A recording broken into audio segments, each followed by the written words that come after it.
Everyone, welcome back in Nimal biology. कैसे आप लोग? उम्मीद है आप सब लोग अच्छे होंगे। जैसे कि हम लोग chapter number 6 molecular basis of inheritance पढ़ रहे हैं। इसमें हम लोग इसके पहले 2 लेक्चर कंप्लीट कर चुके हैं। उसमें हम लोगों ने क्या पढ़ा कि जेनेटिक मटेरियल जो है वो डीएनए वह कैसे बना हुआ है, उसकी केमिकल स्ट्रक्चर की हम लोग बात की। केमिकल स्ट्रक्चर में क्या देखा हम लोगों ने? देखा कि डीएनए जो है था एक तरह का पॉलीमर था। और पॉलीमर किसका था? ये न्यूक्लियोटाइड का पॉलीमर था। तो हम लोगों ने न्यूक्लियोटाइड कितने टाइप के होते हैं, न्यूक्लियोटाइड में के स्ट्रक्चर में कौन कौन से बेसिक स्ट्रक्चर है इसकी बात की। ठीक है, हम लोगों ने देखा था कि नाइट्रोजिनस बेस था, शुगर और ऑर्थोफॉस्फोरिक एसिड जब एक साथ जुड़ते थे तो ये बनाता था न्यूक्लियोटाइड और उससे फिर हमारा डीएनए बनता था। तो हम लोग इतना बात किए थे। और इसके बाद हम लोगों ने ये भी देखा कि डीएनए जो न्यूक्लियोटाइड है या डीएनए जो है इसमें कौन कौन से केमिकल बॉन्ड है। तो हमें क्या मिला कि डीएनए के स्ट्रक्चर में हमें 3 बॉन्ड मिले। डीएनए के स्ट्रक्चर में हमें 3 बॉन्ड मिले। एक मिला फास्फोडाइएस्टर बॉन्ड, एक हमें क्या मिला? फास्फोडाइएस्टर बॉन्ड। और दूसरा हमें क्या मिला? दूसरा हमें मिला था हाइड्रोजन बॉन्ड। दूसरा हमें मिला हाइड्रोजन बॉन्ड। और तीसरा हमें मिला था N glycosidic bond. N glycosidic bond. तो हमें क्या 3 तरह के हाइड्रोजन बॉन्ड्स मिले, एक डीएनए के मॉलिक्यूल्स में, एक न्यूक्लियोटाइड में। जब पेंटोज शुगर नाइट्रोजनस बेस से जुड़ता था तो उसके बीच में बनने वाले बॉन्ड को एन ग्लाइकोसिडिक बॉन्ड कहते थे। और जब शुगर फास्फेट ग्रुप से H3PO4 से जुड़ता था तब उस वहां पे फास्फोडाइएस्टर बॉन्ड बनता था। और एक न्यूक्लियोटाइड का एक बेस, एक प्यूरिन बेस या नाइट्रोजनस बेस दूसरे स्ट्रैंड के न्यूक्लियोटाइड के उस बेस से जब जुड़ता था तो उसके बीच में हाइड्रोजन बॉन्ड बनता था। तो इस तरह से हमने देखा कि 3 तरह के बॉन्ड हमें मिलते थे। अब हम बात करेंगे कि जो डीएनए का स्ट्रक्चर है वह एक्चुअल में स्ट्रक्चर डीएनए का कैसा है और वाटसन और क्रिक ने जो डीएनए का मॉडल दिया था वह कैसा था। तो हम बात करने वाले हैं मॉडल के, डीएनए की मॉडल की। देखिए, जब डीएनए का मॉडल बताया गया उसके पहले यहाँ पे एक साइंटिस्ट थे, 2 साइंटिस्ट 1951 से 53 में, 1951 से लेकर के 53 में, इसके बीच में 2 साइंटिस्ट एक्सपेरिमेंट किए। 2 साइंटिस्ट ने क्या किया? इस पे एक्सपेरिमेंट किया और एक्सपेरिमेंट से ये बताया कि जो डीएनए है वो डबल हेलिकल स्ट्रक्चर है। और इन्होंने क्या कहा था? इन्होंने एक एक्सपेरिमेंट किया एक्सरे डिफ्रैक्शन मेथड से। एक्सरे डिफ्रैक्शन मेथड से, एक्सरे डिफ्रैक्शन मेथड से इन्होंने क्या किया? डीएनए के क्रिस्टल को ऑब्जर्व किया और बताया कि डीएनए जो था वह डबल हेलिकल स्ट्रक्चर होता है। जो डीएनए होता है कैसा होता है? डबल हेलिकल स्ट्रक्चर होता है। और जैसे ये पता चला कि डीएनए जो है वो डबल हेलिकल स्ट्रक्चर है, तुरंत 1953 में वाटसन और क्रिक ने डीएनए की एक मॉडल, डीएनए की एक 3D मॉडल प्रस्तुत किया। और जिसके लिए वाटसन और क्रिक को 1953 में, पिछली क्लास में हम लोगों ने ये चीजें देख चुका था, हम लोग ये चीजें बात कर चुके थे। तो 1953 में 2 साइंटिस्ट वाटसन और क्रिक ने, वाटसन एंड क्रिक ने इस डीएनए की 3D मॉडल प्रस्तुत किया और इसके लिए इन्हें 1962 में नोबेल प्राइज दिया गया। वाटसन और क्रिक को 1962 में नोबेल प्राइज दिया गया इसके लिए, डीएनए के 3D मॉडल देने के लिए। तो जो डीएनए का 3D मॉडल इन्होंने दिया था, आज हम बात करने वाले उसी डीएनए मॉडल की। तो देखते हैं कि इसके डीएनए मॉडल की, जो डीएनए था इन्होंने दिया था वो कैसा मॉडल था। अब इनके डीएनए मॉडल में डीएनए जो वाटसन और क्रिक का जो मॉडल था, हम कहेंगे model of DNA molecule, DNA molecule according to Watson and Crick. हमें देखना किसका मॉडल है? वाटसन एंड क्रिक का। वाटसन एंड क्रिक इन्होंने जो 3D मॉडल दिया था, तो इन्होंने जो मॉडल दिया था वह था कैसा? तो इन्होंने बताया कि जो डीएनए का मॉलिक्यूल है वो 2 स्ट्रैंड से बना हुआ है। जो डीएनए का मॉलिक्यूल है वह 2 स्ट्रैंड से बना हुआ है। तो इन्होंने एक स्ट्रैंड बताया इस तरह से कि जो डीएनए है वह 2 स्ट्रैंड से बना है।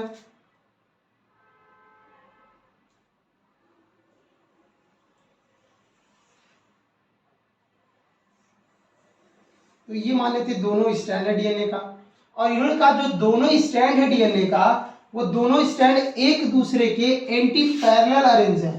पैरेलल है दोनों स्ट्रैंड, लेकिन कैसे हैं? एंटी पैरेलल अरेंज है। अगर एक डीएनए जो है 5 इंट है और दूसरा इसका इंड 3 इंड है, तो दूसरा जो स्ट्रैंड होगा ये 3 इंड से 5 इंड की तरफ होगा। अब 5 इंड और 3 इंड क्या है? तो हमें पता होगा कि जब हम लोग देख रहे थे न्यूक्लियोटाइड, तो इस न्यूक्लियोटाइड के स्ट्रक्चर में जब बन रहा था तो इसमें हमें याद होगा कार्बन की नंबरिंग हम किए थे। हम लोग यहाँ से नाइट्रोजिनस बेस जुड़ा था और यहाँ से हम लोगों ने नंबरिंग किया था इसका।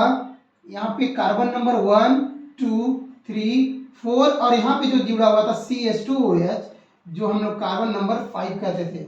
जो कार्बन नंबर 5 से एक फॉस्फेट ग्रुप जुड़ता जाएगा, फिर शुगर, फिर फॉस्फेट जुड़ता जाएगा, लास्ट में जो इंड बचता था, यानी जब एक इंड अगर दिखा जाए तो यहाँ पे 5 इंड फ्री होगा, और जो जिसका 5 इंड 3 था इस, और यहाँ से क्या जुड़ता था, यहाँ से एक दूसरा फॉस्फेट ग्रुप जुड़ जाता था, और यहाँ से एक फॉस्फेट ग्रुप 5वें कार्बन से, तो इसका 5वां और तीसरे कार्बन से क्या जुड़ता था? Phosphate group. तो यहाँ से अगर नहीं जुड़ा तो इसका 5 इंड वाला खाली था, यहाँ नहीं जुड़ा था तो 3 इंड वाला खाली था। तो इस तरह से ये 5 इंड और 3 इंड कार्बन की पोजीशन है। अब आते हैं यहाँ पे, देखते हैं क्या कहा इन्होंने कि जो डीएनए का मॉडल है वो डबल स्ट्रैंड से बना हुआ है। डीएनए डबल हेलिकल स्ट्रक्चर है, और दोनों स्ट्रैंड, जो डीएनए का डबल हेलिक्स है, 2 स्ट्रैंड से बने हैं, और दोनों स्ट्रैंड जो है एक दूसरे के एंटी पैरेलल अरेंज है। याद रखेंगे जो डीएनए है वह कैसा है? डबल हेलिकल स्ट्रक्चर है। डीएनए जो है वह डबल हेलिकल स्ट्रक्चर है, और कितने से बना हुआ है? कहा जा रहा है 2 स्ट्रैंड से बना हुआ है। 2 स्ट्रैंड से बना है, और दोनों स्ट्रैंड एक दूसरे के एंटी पैरेलल अरेंज है। एंटी पैरेलल अरेंज है इस तरह से दोनों। अगर एक का 5 इंड से 3 इंड की तरफ है तो दूसरा स्ट्रैंड 3 इंड से 5 इंड की तरफ होगा। और ये भी कहा कि दोनों जो स्ट्रैंड है वह एक दूसरे से एंटी पैरेलल अरेंज होने के बाद ये आपस में क्वाइल्ड हो जाते हैं, सुपर क्वाइल्ड हो जाते हैं। और एक स्ट्रैंड का अगर देखा जाए, एक स्ट्रैंड का जो बेस है, नाइट्रोजिनस जो बेस है, अगर इसका प्यूरिन है तो दूसरे स्ट्रैंड का जो अपोजिट साइड में है इसका पायरिमिडिन, यानी प्यूरिन जो होगा वह पायरिमिडिन से जुड़ेगा, और इसके बीच में हाइड्रोजन बॉन्ड को इस तरह से दिखाया गया कि ये डीएनए है, और इसको मान लेते हैं ये सब हाइड्रोजन बॉन्ड है डीएनए में। तो इस तरह से डीएनए का हाइड्रोजन बॉन्ड यहाँ पे बन गया। तो इस तरह से डीएनए के दोनों स्ट्रैंड क्या हैं? एक दूसरे से एंटी पैरेलल अरेंज है इस तरह से। और ये भी कहा गया कि यहाँ पे क्या है? नाइट्रोजिनस बेस इस तरह से है, क्योंकि हम जान रहे हैं जो नाइट्रोजिनस बेस है वो डीएनए के इनर साइड में होगा। जो नाइट्रोजिनस बेस है वह डीएनए के इनर साइड में होगा, और आउटर साइड या डीएनए का जो स्केलेटन है, स्ट्रैंड है, वह केवल शुगर और फॉस्फेट से बनेगा, और इस तरह से एक डीएनए मॉलिक्यूल का फॉर्मेशन होगा। और ये भी कहा गया कि अगर एक का मान लेते हैं यहाँ पे एडेनिन है, तो एडेनिन क्या है? एक तरह का प्यूरिन है, तो ये किसी पायरिमिडिन से जुड़ेगा, और हमें पता है कि एडेनिन हमेशा किससे जुड़ेगा? एडेनिन थाइमिन से जुड़ेगा और डबल हाइड्रोजन बॉन्ड से जुड़ेगा, और साइटोसिन ग्वानिन से जुड़ेगा, ट्रिपल हाइड्रोजन बॉन्ड से जुड़ेगा। तो यहाँ पे अगर एडेनिन है तो यहाँ पे थाइमिन हो जाएगा, यहाँ पे साइटोसिन है तो यहाँ पे ग्वानिन हो जाएगा, यहाँ पे थाइमिन है तो एडेनिन हो गया, ग्वानिन है तो साइटोसिन हो गया। मतलब एक साइड में अगर प्यूरिन है तो दूसरा पायरिमिडिन होगा। एडेनिन है ग्वानिन, एडेनिन है तो थाइमिन हो जाएगा। और इस तरह से अगर देखा जाए तो यहाँ पे अगर थाइमिन है तो एडेनिन हो गया, ग्वानिन है साइटोसिन, साइटोसिन है तो ग्वानिन, ग्वानिन है साइटोसिन, थाइमिन है तो एडेनिन, एडेनिन है तो thymine, cytosine guanine, guanine cytosine. तो इस तरह से क्या कर लेंगे हम लोग? फिल कर लेंगे पूरा इस तरह से कहा। और इन्होंने ये चीजें इतना बताने के बाद ये भी बताया कि जो डीएनए का स्ट्रैंड है जब ये क्वाइल होता है तो एक ग्लोबुलस स्ट्रक्चर जो बनाता है, इस ग्लोबुलस स्ट्रक्चर को, एक इसकी क्वाइलिंग को, जो यहाँ पे क्वाइलिंग बना हुआ स्ट्रक्चर है, इसको कहा जाता है हेलिक्स। तो यहाँ पे इस वाले स्ट्रक्चर को कहा जाएगा हेलिक्स। तो यहाँ पे क्या कहेंगे? हेलिक्स बन रहा है। तो इस तरह से हेलिक्स बनेगा, और जो हेलिक्स बन रहा है इसमें एक एक ग्रुप बन जा रहा है। गड्ढे बन जा रहे हैं, तो एक जो देखा जाए गड्ढे वह काफी कम होंगे। यहाँ पे एक जो होगा वह काफी कम होगा और एक काफी अंदर तक होगा। तो यहाँ पे दो ग्रुप बनेंगे, जो अंदर तक है उसे बोला जाएगा मेजर ग्रुप, इसे बोलेंगे मेजर ग्रुप, और जो कम है उसे बोलेंगे माइनर ग्रुप। तो दो तरह का यहाँ पे ग्रुप मिलेगा, एक मेजर ग्रुप और एक माइनर ग्रुप। ठीक, इस तरह से मिल जाएगा दो ग्रुप हमें। अब इसके बाद ये भी बताया कि एक हेलिक्स जो है इनकी, एक हेलिक्स का अगर हम लेंथ देखेंगे तो एक हेलिक्स का लेंथ मिला कितना, कहा गया कि एक हेलिक्स का जो लेंथ है वह 34 एंगस्ट्रॉम है। एक हेलिक्स का जो लेंथ है, लंबाई जो है वह 34 एंगस्ट्रॉम है, या इसी को हम लोग लिख सकते हैं 3.4 नैनोमीटर है। और कहा गया, इन्होंने ये भी बताया कि दोनों जो हेलिक्स है, जो दोनों स्ट्रैंड है डीएनए के, इसकी जो डायमीटर है, डीएनए की जो डायमीटर है, ये बताया गया कि इसकी जो डायमीटर यहाँ पे है, इसका जो लेंथ है या डायमीटर की जो लेंथ है, ये यहाँ पे इन्हें कितना मिला, ये कहा गया 20 एंगस्ट्रॉम की है। ये 20 एंगस्ट्रॉम की होगी, यानी डीएनए का जो हेलिक्स बन रहा है वह 20 एंगस्ट्रॉम के डायमीटर का है, और एक हेलिक्स की जो लंबाई है ये 34 एंगस्ट्रॉम की है। और ये भी उन्होंने बताया कि जो एक हेलिक्स है, एक हेलिक्स में जो हाइड्रोजन बॉन्ड है, एक्चुअल में ये है क्या, इसे हम लोग जाने, ये है क्या, हाइड्रोजन बॉन्ड। ये जो स्ट्रक्चर है इसे कहा जाएगा हाइड्रोजन बॉन्ड। तो एक हेलिक्स में करीब 10 हाइड्रोजन बॉन्ड मिले, 10 हाइड्रोजन बॉन्ड होगा। तो इन्होंने बताया, वाटसन और क्रिक ने, कि एक हेलिक्स का जो लंबाई है 34 एंगस्ट्रॉम है, और इस हेलिक्स में 10 हाइड्रोजन बॉन्ड है, और पूरे जो हेलिक्स है उसकी लंबाई कितनी है, पूरे हेलिक्स की 34 एंगस्ट्रॉम है, 10 हाइड्रोजन बॉन्ड है। तो हम इससे निकाल सकते हैं कि दो हाइड्रोजन बॉन्ड के बीच का जो लेंथ होगा, अगर पूरे का लेंथ 34 एंगस्ट्रॉम है तो, और इसमें 10 हाइड्रोजन बॉन्ड है, तो दो हाइड्रोजन बॉन्ड के बीच का जो लेंथ हो जाएगा वो हो जाएगा 3.4 एंगस्ट्रॉम, या इसी को कहेंगे 0.34 नैनोमीटर। तो इसका लेंथ आ गया, दो हाइड्रोजन बॉन्ड के बीच की लंबाई आ गई, और डायमीटर कितना है 20 एंगस्ट्रॉम। तो ये कुछ कैरेक्टरिस्टिक फीचर थे जो डीएनए, जो वाटसन और क्रिक ने अपना डीएनए का 3D मॉडल दिया था। तो ये डीएनए का मॉडल था। याद रखेंगे डीएनए कैसा है, डबल हेलिकल स्ट्रक्चर है, दो स्ट्रैंड से बना हुआ है, दोनों स्ट्रैंड एक दूसरे से अपोजिट में एंटी पैरेलली अरेंज है, और दोनों स्ट्रैंड एक दूसरे से हाइड्रोजन बॉन्ड के द्वारा जुड़े हैं, और जो इनकी कॉइलिंग जो है, इस कॉइलिंग से जो स्ट्रक्चर इस तरह का बन रहा है उसे हेलिक्स कहा गया। और इस हेलिक्स में दो ग्रुप मिल रहा है, एक मेजर ग्रुप और एक माइनर ग्रुप मिलेगा। तो इस तरह से एक डीएनए का स्ट्रक्चर हम लोगों ने देखा। अब हम अगला स्ट्रक्चर देखते हैं कि इसमें इनके स्ट्रक्चर की बात करिए तो इन्होंने क्या किया, जो वाटसन और क्रिक का डीएनए जो मॉडल हम लोग देख रहे हैं ये बीडीएनए था। इन्होंने जो डीएनए का मॉडल बनाया था, 3D मॉडल बनाया था, ये एक तरह का बीडीएनए था। तो अगली हम बात करने वाले हैं टाइप ऑफ डीएनए की, कि डीएनए जो है वो कितने टाइप का होगा। तो इरेज करें, बना लीजिए, फिर इरेज करते हैं हम लोग, स्क्रीनशॉट लेना ले सकते हैं।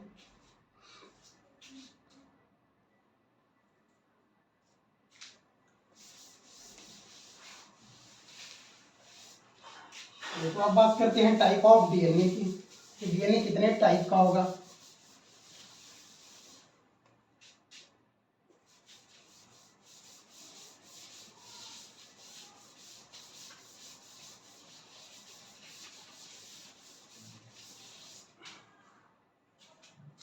हम देखते हैं आप टाइप ऑफ डीएनए।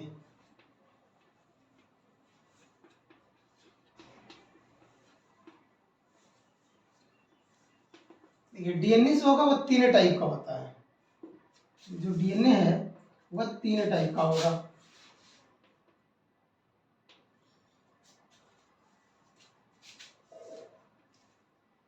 जो वाटसन और क्रिक ने जो मॉडल दिया था डीएनए को, उसे कहा गया था बीडीएनए।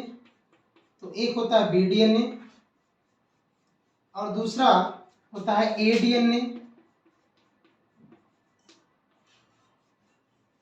और एक तीसरा टाइप का होता है जिसे कहा जाता है जेड डीएनए। तो ये 3 तरह का डीएनए होता है। अंतर क्या है तीनों में? वाटसन और क्रिक ने जो मॉडल लिया था वो बीडीएनए था। तो इसमें क्या होगा, इसके एक हेलिक्स में, इस डीएनए के एक हेलिक्स में 10 हाइड्रोजन बॉन्ड होंगे।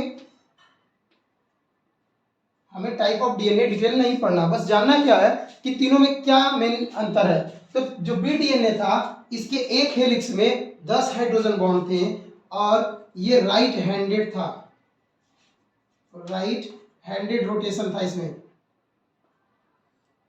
कहने का मतलब क्या है कि जो डीएनए ये मॉडल था इसमें एक जो हेलिक्स था, एक हेलिक्स में इसमें करीब 10 हाइड्रोजन बॉन्ड होंगे और ये राइट हैंडेड रोटेशन होगा, राइट हैंडेड रोटेशन होगा, एंटी क्लॉकवाइज का रोटेशन था।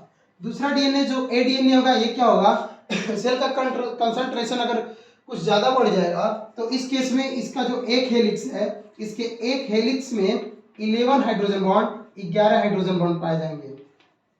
एक हेलिक्स में 11 हाइड्रोजन बॉन्ड पाए जाएंगे और ये भी राइट हैंडेड होगा, ये भी राइट हैंडेड रोटेशन इसमें भी होगा, यानी इसका भी क्या होगा, राइट हैंडेड रोटेशन इस तरह से होगा,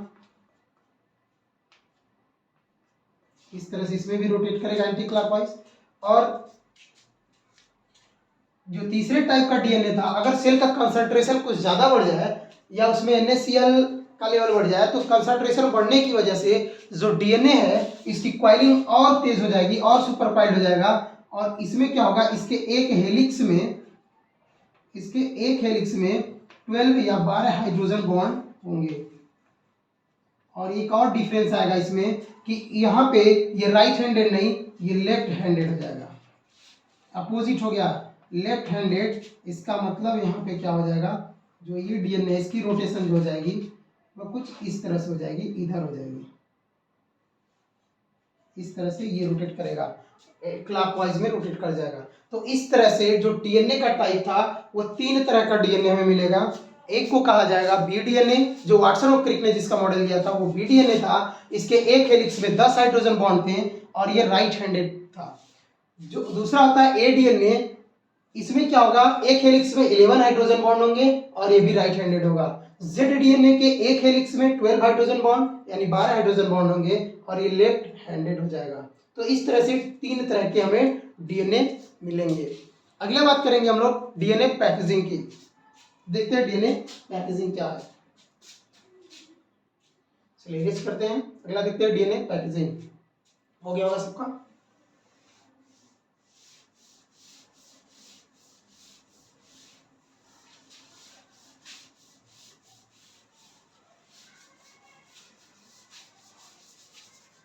अब आते हैं डीएनए पैकेजिंग क्या है।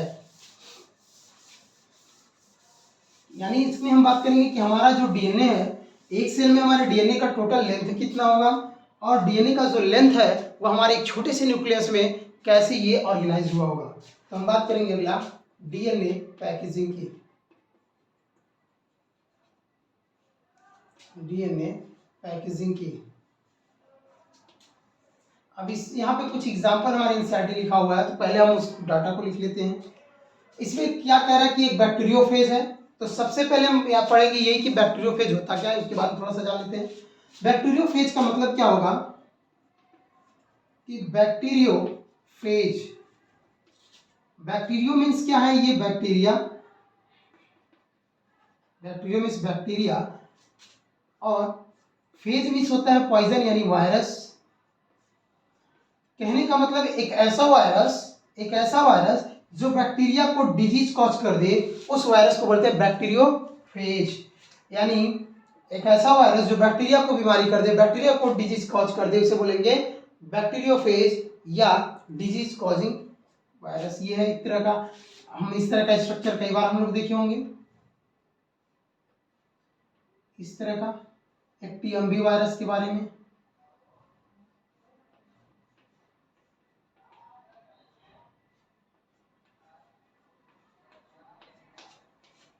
इस तरह का हमें याद होगा स्ट्रक्चर, कई बार हम कहीं देखे होंगे मकड़ी के जैसा, और इसी को बोला जाता है टीएमवी वायरस। और इसके अंदर क्या है, इसका जेनेटिक मटेरियल होता है। तो ये क्या करता है, इसका दो ही बैक्टीरियोफेज की जो बॉडी है, जो वायरस की बॉडी है, दो चीजों से बनी होती है। एक इसका होता है प्रोटीन का कोट और एक अंदर इसकी मटेरियल जिसको बोला जाता है जेनेटिक मटेरियल। एक जेनेटिक इसका मटेरियल है, न्यूक्लियोटाइड है। तो दो चीजों से ये बना होगा। तो यहाँ पे हमें क्या कहा जा रहा है कि एनसीईआरटी में क्या कह रहा है कि जो बैक्टीरियोफेज है, एक बैक्टीरियोफेज है साई 174 या 174। यहाँ पे क्या रहा है, पहला इसको देख लेते हैं। कह रहा है बैक्टीरियोफेज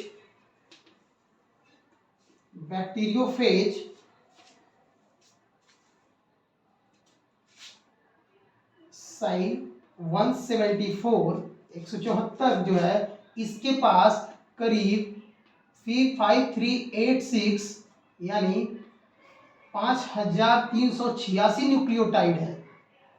5386 न्यूक्लियोटाइड है। अब तो हमें पता चल गया होगा कि न्यूक्लियोटाइड क्या होता है।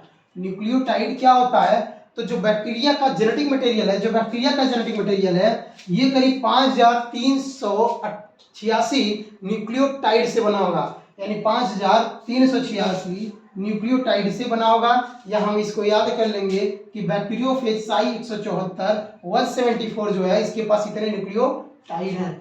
दूसरा डाटा हमें दे रहा है एनसीईआरटी में कि जो एक और बैक्टीरियोफेज का एग्जांपल दिया है कि जो बैक्टीरियोफेज लिम्डा है, इसके पास करीब, यहाँ पे कहा जा रहा है कि इसके पास करीब इतने बेस पेयर हैं।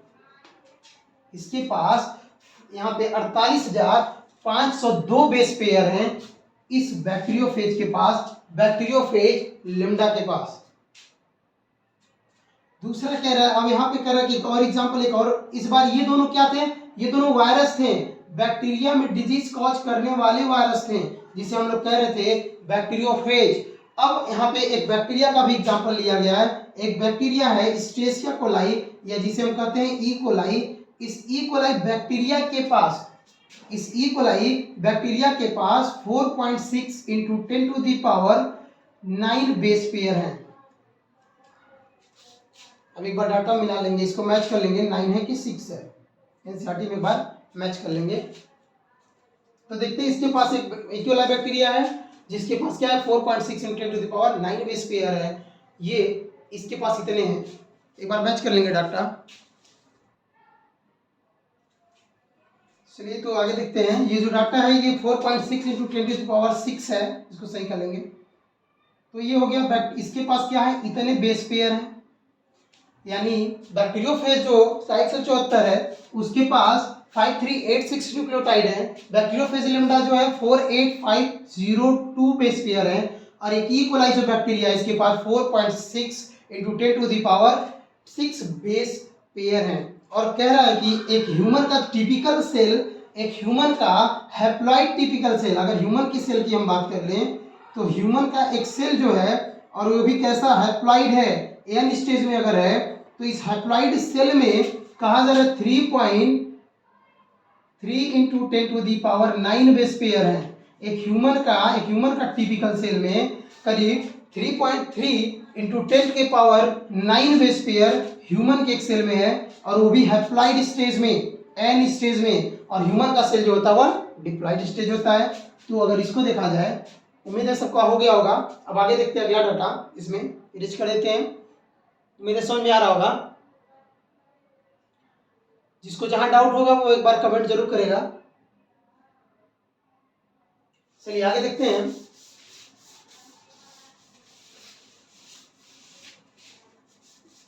अगर वीडियो सबको पसंद आए तो एक बार लाइक कर दें, चैनल को सब्सक्राइब भी करें, ताकि इस तरह का वीडियो आप तक पहुंचता रहे।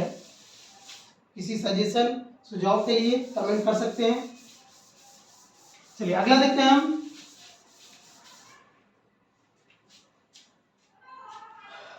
ह्यूमन का जो हम लोगों ने देखा है, ह्यूमन का सेल, एक ह्यूमन का सेल जो था, अगर ये हैप्लॉइड स्टेज में है तो इस हैप्लॉइड स्टेज में इसके पास, ह्यूमन के पास 3.3 इंटू 10⁻9 बेस पेयर होता है हमारे एक सेल में। और हम जान रहे हैं ह्यूमन का सेल कैसा होता है, डिप्लॉइड स्टेज में होता है, 2n स्टेज में होता है। तो अगर डिप्लॉइड का वैल्यू हमें निकालना है तो क्या करना पड़ेगा, 2 से मल्टीप्लाई कर दिया जाएगा, तो 2 इंटू 3.3 इंटू 10⁻9 बेस पेयर हो जाएगा।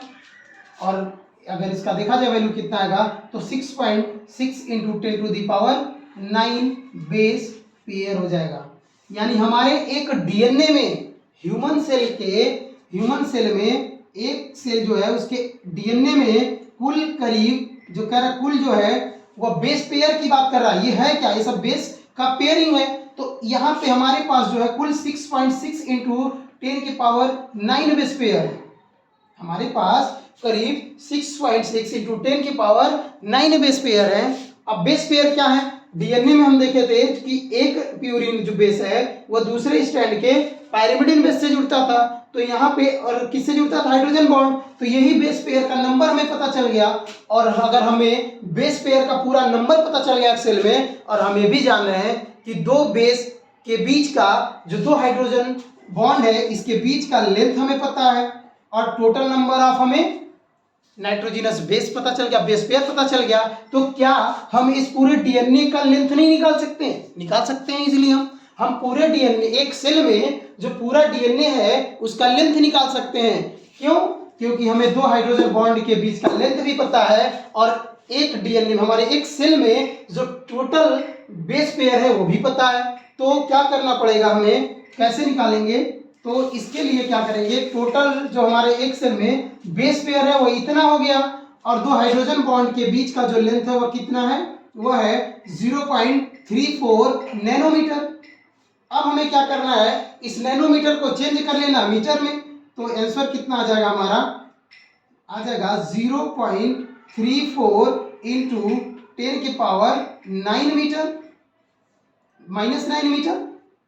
अगर हम नैनोमीटर से मीटर में इसको कन्वर्ट कर रहे हैं तो हमारा हो जाएगा 0.34 इंटू 10⁻9 मीटर। बस ये मल्टीप्लाई कर देंगे, क्योंकि दो हाइड्रोजन के बीच का बॉन्ड इतना है, पूरा नाइट्रोजन बीच के बॉन्ड का क्या करेंगे, तो मल्टीप्लाई कर देंगे। तो क्या करेंगे, 0.34 इंटू 6.6 इंटू 10⁻9, और यहाँ पे -10⁻9 -9।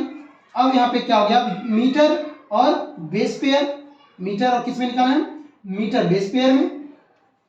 अब क्या आ जाएगा हमारा, इससे तो ये कैंसिल हो गया, हमारा आ कितना जाएगा, जब इससे इसमें मल्टीप्लाई करेंगे तो हमारा आ जाएगा 2.24 मीटर बेस पेयर। ये क्या आ गया हमारा, पूरे एक सेल में डीएनए का लेंथ आ गया। यानी हमारे एक सेल में को टोटल जो डीएनए का लंबाई है वो हम निकाल लेंगे।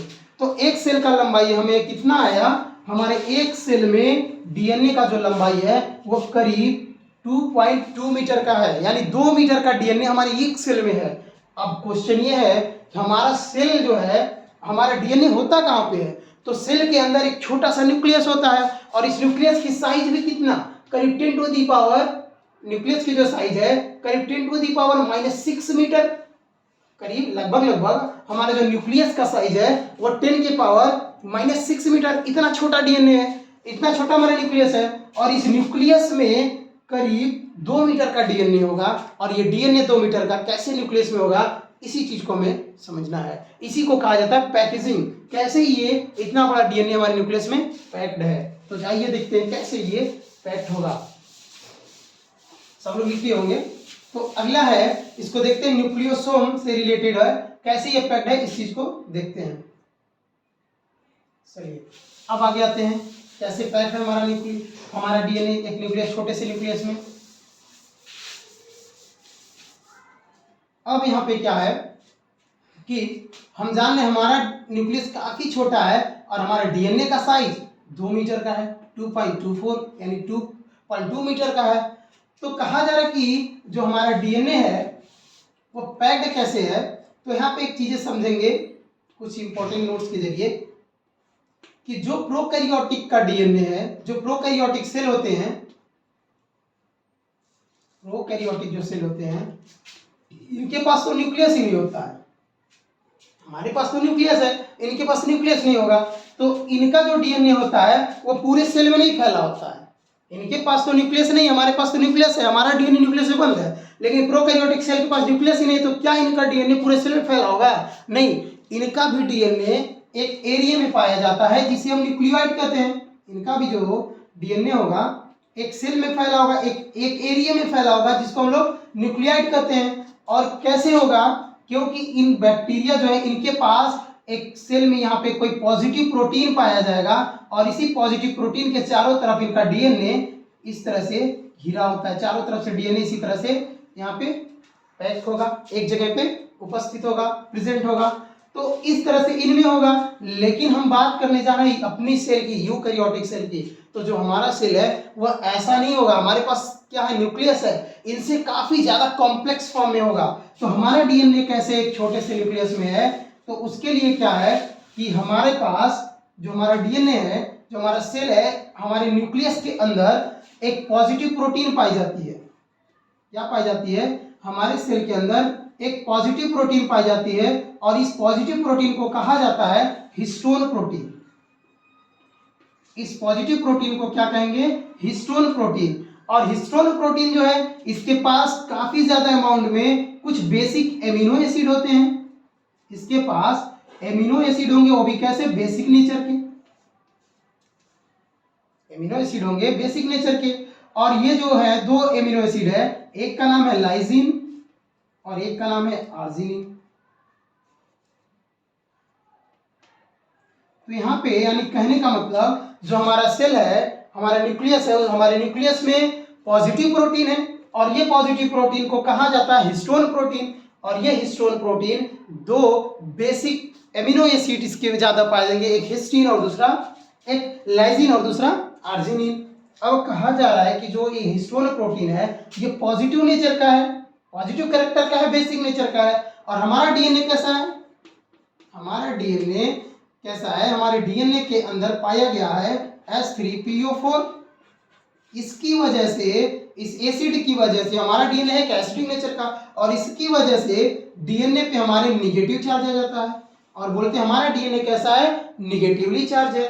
और ये डीएनए क्या होता है? ये पॉजिटिव चार्ज हिस्टोन प्रोटीन है और हमारा डीएनए निगेटिव चार्ज है। तो एक दो चार्ज दोनों अपोजिट हैं, इसलिए एक दूसरे के पास रहेंगे। तो हमारा डीएनए क्या होता है? इस पॉजिटिव प्रोटीन को चारों तरफ से रैप किया रहता है, कुछ इस तरह से। हमारा डीएनए जो निगेटिव डीएनए है, इस पॉजिटिव प्रोटीन को चारों तरफ से क्या किया रहेगा? रैप किया रहेगा, इसी को चारों तरफ से लिपटा होगा। तो इस तरह से हमारा डीएनए इससे लिपटा होगा। तो याद रखेंगे डीएनए पे हमारे निगेटिव चार्ज और हमारे सेल न्यूक्लियस के अंदर पॉजिटिव प्रोटीन जिसका नाम याद रखेंगे हिस्टोन प्रोटीन। और इसी हिस्टोन प्रोटीन से हमारा डीएनए क्या है? लिपटा हुआ है। तो साइज क्या हो गई डीएनए की? जो एरिया है वो यहाँ पे घट गया। इस तरह से हिस्टोन प्रोटीन होगा, मान लेते हैं। अब यहाँ पे जो हिस्टोन प्रोटीन है इसी से क्या है? हमारा डीएनए लिपटा हुआ है। निगेटिव चार्ज वाला हमारा डीएनए के ऊपर निगेटिव चार्ज है, इस हिस्टोन प्रोटीन से लिपटा हुआ है। और एक नहीं, इस तरह से फिर दूसरा हिस्टोन से जुड़ेगा। यहाँ पे मान लेंगे एक यहाँ हो गया, फिर एक अगला हिस्टोन। इस तरह के कई सारे पॉजिटिव प्रोटीन हैं और इसी से चारों तरफ क्या है? हमारा डीएनए इसी से चारों तरफ लिपटा हुआ है। इस तरह से यहाँ भी लिपटा होगा, इस तरह से। ठीक, तो हो क्या रहा है? यहाँ पे जो डीएनए है उसको सही से बना दिया जा रहा है। ये पॉजिटिव प्रोटीन हो गया जिसका नाम है हिस्टोन प्रोटीन और ये रहा हमारा डीएनए।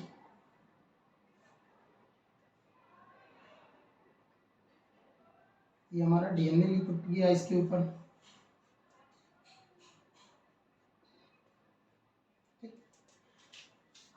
अब यहाँ पे जो हिस्टोन प्रोटीन है, जो यहाँ पे हिस्टोन प्रोटीन है वह कई सारे पार्ट से बनता है।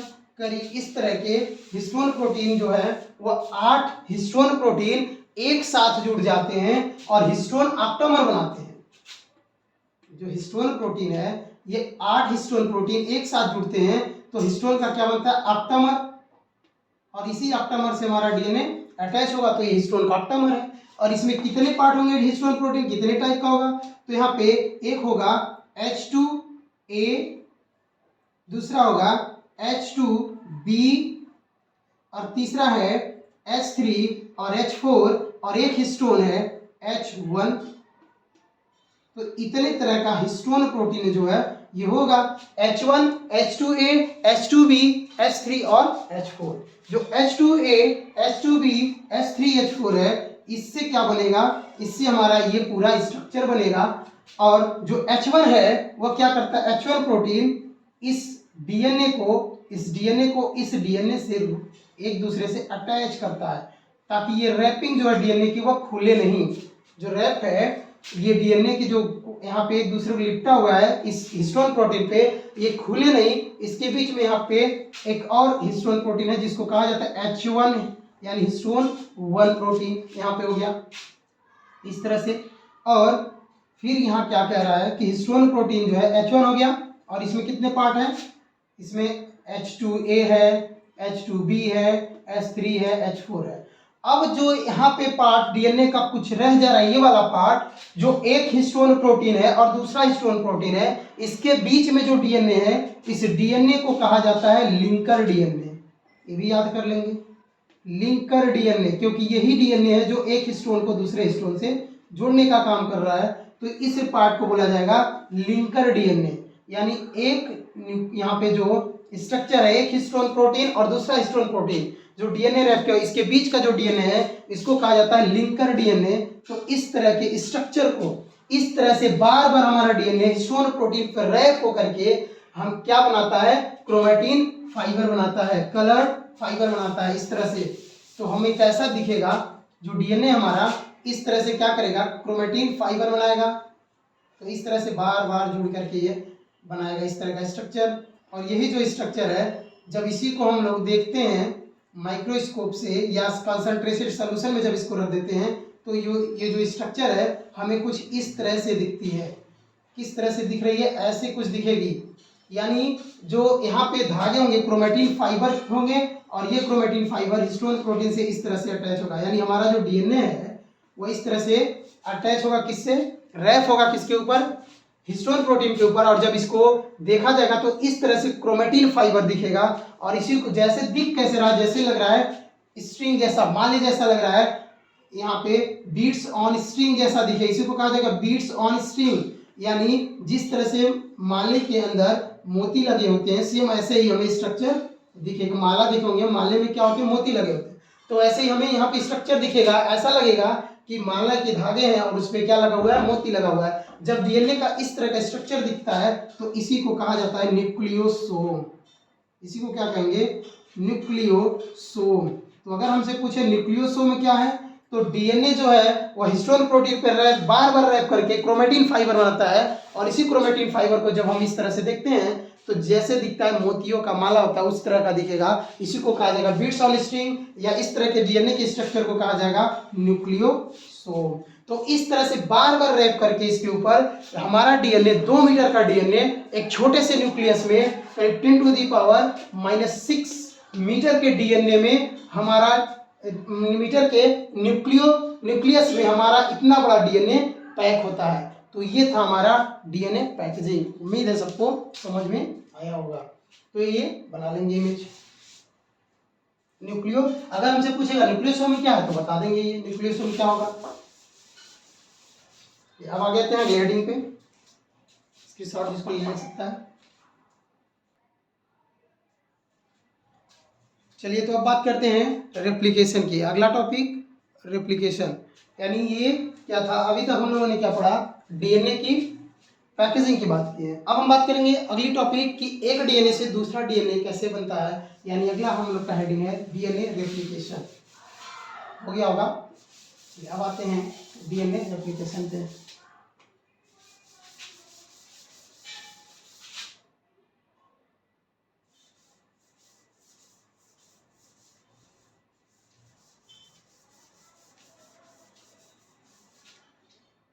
तो अगला है replication of DNA, replication of DNA molecule. अब ये रेप्लिकेशन क्या है, पहले इसको समझते हैं कि रेप्लिकेशन का मतलब क्या होता है। तो रेप्लिकेशन एक ऐसी प्रोसेस है, रेप्लिकेशन एक ऐसी प्रोसेस है जिसके दौरान एक डीएनए अपने जैसा एक दूसरा कॉपी बनाता है। यानी कहेंगे एक ऐसा प्रोसेस जिसमें डीएनए अपना एक दूसरा रेप्लिका बनाएगा, एक अपना दूसरा कॉपी बनाएगा, इसी प्रोसेस को बोलेंगे क्या? रेप्लिकेशन। यानी कहेंगे the process of formation of DNA copy is called replication. यानी replication is the process of formation of new DNA. Replication एक ऐसी प्रोसेस है जिसमें एक डीएनए से एक दूसरा एक नया डीएनए बनेगा, इसी प्रोसेस को बोलेंगे रेप्लिकेशन। इसी को क्या बोलेंगे? रेप्लिकेशन। अब यहाँ पे रेप्लिकेशन जो है वह कई तरह का, हम लोग एक रेप्लिकेशन पढ़ना है, हम लोग देखेंगे अगर इसकी टाइप की तो रेप्लिकेशन जो होगा वह 3 टाइप का होगा। हमें रेप्लिकेशन कितने टाइप का मिलेगा? 3 टाइप का मिलेगा। कौन कौन सा? तो एक है कंजर्वेटिव मेथड, एक है डीएनए का रेप्लिकेशन कंजर्वेटिव मेथड से, और दूसरा कहा गया डिस्पर्सिव मेथड, डिस्पर्सिव मेथड, और तीसरा मेथड है सेमी कंजर्वेटिव, जो काफी इंपॉर्टेंट है, हमारे सिलेबस में यह क्वेश्चन बनता है, सेमी कंजर्वेटिव मेथड। बाकी सब के बारे में शॉर्ट में देखेंगे। सेमी कंजर्वेटिव मॉडल काफी इंपॉर्टेंट है, तो इसके बारे में हम लोग देखेंगे। ये सेमी कंजर्वेटिव मेथड, एक मिनट, पहला क्या है? Conservative method. दूसरा क्या है? दूसरा है डिस्पर्सिव मेथड, और तीसरा है सेमी कंजर्वेटिव मेथड। तो पहला हो गया हमारा कंजर्वेटिव मेथड, दूसरा हो गया डिस्पर्सिव मेथड, और तीसरा हो गया सेमी कंजर्वेटिव मेथड। ये 3 मेथड है। 3 मेथड से, यानी रेप्लिकेशन, डीएनए की जो रेप्लिकेशन है वो 3 मेथड से होगी। एक कंजर्वेटिव मेथड, दूसरा से डिस्पर्सिव मेथड, और तीसरा सेमी कंजर्वेटिव मेथड। तो देखते हैं 1 बाय 1 क्या होता है कंजर्वेटिव मेथड। तो इसमें क्या होगा कि जब कभी भी जो पेरेंटल डीएनए है, यहाँ पे एक डीएनए होगा पेरेंटल डीएनए, और एक डीएनए से जब दूसरा डीएनए कॉपी यहाँ बनेगा, तो जब पेरेंटल डीएनए से एक नया डीएनए बने, तो इससे जो दो बनने वाले जो दोनों डीएनए हैं, इसमें एक डीएनए पूरी तरह से नया बन जाए, इसमें एक डीएनए पूरी तरह से नया बन जाए, दोनों स्ट्रैंड इस डीएनए का नया हो, न्यू डीएनए बन जाए, और एक डीएनए जैसा पेरेंटल है सेम पेरेंटल डीएनए बन जाए, यानी दोनों स्ट्रैंड पेरेंटल डीएनए की तरह बन जाए। तो इस तरह के मेथड को बोलते हैं कंजर्वेटिव मेथड। नहीं समझ में आया क्या है कंजर्वेटिव मेथड? कि जब कभी भी जब एक डीएनए से दूसरा डीएनए बनेगा, तो जो दोनों डीएनए बनने वाला है, इसमें एक डीएनए जो है, जो दोनों डॉटर डीएनए है, इनमें से एक डीएनए सेम पेरेंट का एग्जैक्ट कॉपी हो, तो इस मेथड को बोलेंगे कंजर्वेटिव मेथड। क्यों? क्योंकि यहाँ पे जो डीएनए बना है, ये इसका दोनों स्ट्रैंड पूरी तरह से सेम ऐसे ही एक ऑफस्प्रिंग में कंजर्व हो गया। एक ऑफस्प्रिंग में पूरी तरह से डीएनए जो पेरेंटल डीएनए है, दोनों एक ही ऑफस्प्रिंग में क्या हो गया? कंजर्व हो गया। तो इसे बोलेंगे कंजर्वेटिव मेथड। यानी ये दोनों स्ट्रैंड क्या हो गया? एक ही ऑफस्प्रिंग में कंजर्व हो गया और एक ऑफस्प्रिंग में नया डीएनए बन गया। तो ये दोनों बनने वाले न्यू डॉटर डीएनए थे, जिसमें से एक एग्जैक्ट पेरेंट की तरह बन गया और एक क्या हो गया? नया डीएनए बन गया, दोनों स्ट्रैंड नया। तो इसको बोलेंगे इसको बोलेंगे कंजर्वेटिव मेथड। दूसरा डीएनए है डिस्पर्सिव मेथड। डिस्पर्सिव में क्या होगा? इस डीएनए में जो डिस्पर्सिव मेथड है, इसमें पेरेंटल जो डीएनए है, इस पेरेंटल डीएनए का जब ये नया डीएनए बने, तो इसमें क्या हो? इसका कुछ पार्ट, कुछ नाइट्रोजनस पार्ट एक डीएनए में और दूसरा डीएनए में पैचेज की फॉर्म में जा, कुछ इस तरह से, यहां से इस तरह से एक स्ट्रैंड जो है उसका इस तरह का पार्ट एक डीएनए में और कुछ पार्ट दूसरे स्ट्रैंड का दूसरे स्ट्रैंड में चला गया। मतलब पूरा स्ट्रैंड नहीं जा रहा है, पैचेज के फॉर्म में जा रहा है, और बीच बीच में जो गैप है, यहाँ पे जो गैप है, यहाँ पे ये गैप नया डीएनए आ जाए, नया नाइट्रोजनस बेस आकर के इस डीएनए को कंप्लीट कर ले। तो इस तरह के डीएनए जो होगा इसे बोला जाएगा सेम डिस्पर्सिव मेथड। इसे क्या बोलेंगे?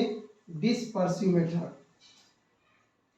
तो क्या हुआ है कि जो पेरेंटल डीएनए था उसी से यहाँ पे एक नया डीएनए बना, लेकिन जो नया डीएनए बना है वह पेरेंटल डीएनए का जो स्ट्रैंड है वह इसका पैचेज का कुछ पार्ट इस तरह से नाइट्रोजनस बेस जो है वो पेरेंटल रहा और कुछ नाइट्रोजनस बेस जो है न्यूक्लियोटाइड जो है वहां पे नया आ गया। इस तरह के जब दो डीएनए बनेगा तो इसी को बोलेंगे डिस्पर्सिव मेथड, क्योंकि यहाँ पे डीएनए कंजर्व नहीं हो रहा है, पूरी तरह से कंजर्व यहाँ पे नहीं हो रहा है, इसलिए इसको बोलेंगे डिस्पर्सिव मेथड।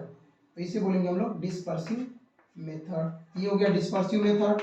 अब अगला देखते हैं सेमी कंजर्वेटिव मेथड क्या होगा। उम्मीद है सबको समझ में आ रहा होगा। तो इस तरह से ये बन गया डिस्पर्सिव मेथड। दोनों में अंतर क्या है? कंजर्वेटिव में क्या हुआ कि पूरा डीएनए पेरेंट्स का एक पूरा डीएनए जो है वो एक ऑफस्प्रिंग में कंजर्व हो गया। इसमें क्या हुआ, ऐसा नहीं है, दोनों स्ट्रैंड दोनों ऑफस्प्रिंग में जा रहे हैं, लेकिन पैचेस फॉर्म में, इस टूटे हुए पार्ट के फॉर्म में नए नए न्यूक्लियोटाइड बीच बीच में ऐड हो जा रहे हैं। तो इस मेथड को बोलेंगे डिस्पर्सिव मेथड। और तीसरा क्या है, यहाँ पे जो पेरेंटल डीएनए है, इस पेरेंटल डीएनए से जब एक नया डीएनए बनेगा तो इस तरह से बने डीएनए, इस तरह से डीएनए का रेप्लिकेशन हो कि एक स्ट्रैंड जो है वह एक ऑफस्प्रिंग में चला जाए और एक स्ट्रैंड दूसरे ऑफस्प्रिंग में चला जाए और इसका एक स्ट्रैंड नया बन जाए। यहाँ पे भी क्या हो, एक स्ट्रैंड नया बन जाए, यानी बनने वाला जो दोनों डीएनए है, न्यू डीएनए है, उस नए डीएनए का एक स्ट्रैंड पेरेंटल हो और एक स्ट्रैंड नया बन जाए, तब इस तरह के मेथड को क्या कहेंगे? तो इस मेथड को कहेंगे सेमी कंजर्वेटिव। क्यों कहेंगे? सेमी मींस आधा, कंजर्व मतलब कंजर्व हुआ।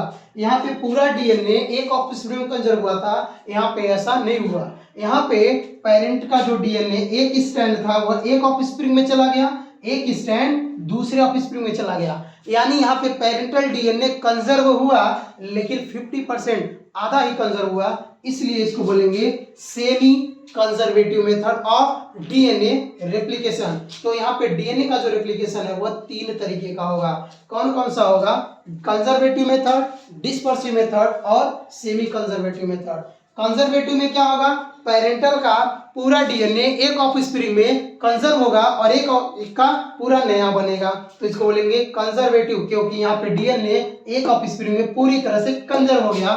और यहाँ पे क्या हो रहा है? डिस्पर्सिव में जो पेरेंटल डीएनए है, इसका जो न्यूक्लियोटाइड है, इसका स्ट्रैंड का जो न्यूक्लियोटाइड है वह कुछ न्यूक्लियोटाइड पेरेंट का आ रहा है और कुछ नया न्यूक्लियोटाइड बीच बीच में बन जा रहा है, तो इसको बोलेंगे डिस्पर्सिव। और सेमी कंजर्वेटिव में क्या हो रहा है? जो पेरेंटल डीएनए है, इस पेरेंटल डीएनए का एक स्ट्रैंड पूरी तरह से एक स्ट्रैंड एक ऑफस्प्रिंग में और दूसरा स्ट्रैंड दूसरे ऑफस्प्रिंग में बन रहा है, और उस बनने वाले नए जो डीएनए है, यहाँ पे जो न्यू डॉटर्स यहाँ पे डीएनए है, दोनों जो न्यू डीएनए है, इस डीएनए का यानी एक स्ट्रैंड पेरेंटल है तो एक स्ट्रैंड नया बना है। तो यहाँ पे इस डीएनए में एक एक स्ट्रैंड का कंजर्वेशन हुआ, एक एक स्ट्रैंड का कंजर्वेशन हुआ, इसीलिए इसको बोलेंगे semi conservative method of DNA replication. तो डीएनए का जो रेप्लिकेशन है वह तीन तरीके का होगा इस तरह से, एक कंजर्वेटिव, दूसरा डिस्पर्सिव और तीसरा सेमी कंजर्वेटिव। हमें क्या पढ़ना है? ये नहीं पढ़ना है हमें, ये नहीं पढ़ना, हमें semi conservative method of DNA replication पढ़ना है, जो वाटसन और क्रिक ने दिया था, जो काफी इंपॉर्टेंट है। यही हमारे सिलेबस में है और इंपॉर्टेंट है, क्वेश्चन में आता भी है। तो इसी को अगली क्लास में डिटेल में पढ़ेंगे। तो उम्मीद है यहाँ तक सबको समझ में आया होगा। तो बाकी का जो पार्ट है सेमी कंजर्वेटिव वो नेक्स्ट टर्न पे नेक्स्ट क्लास में पढ़ेंगे।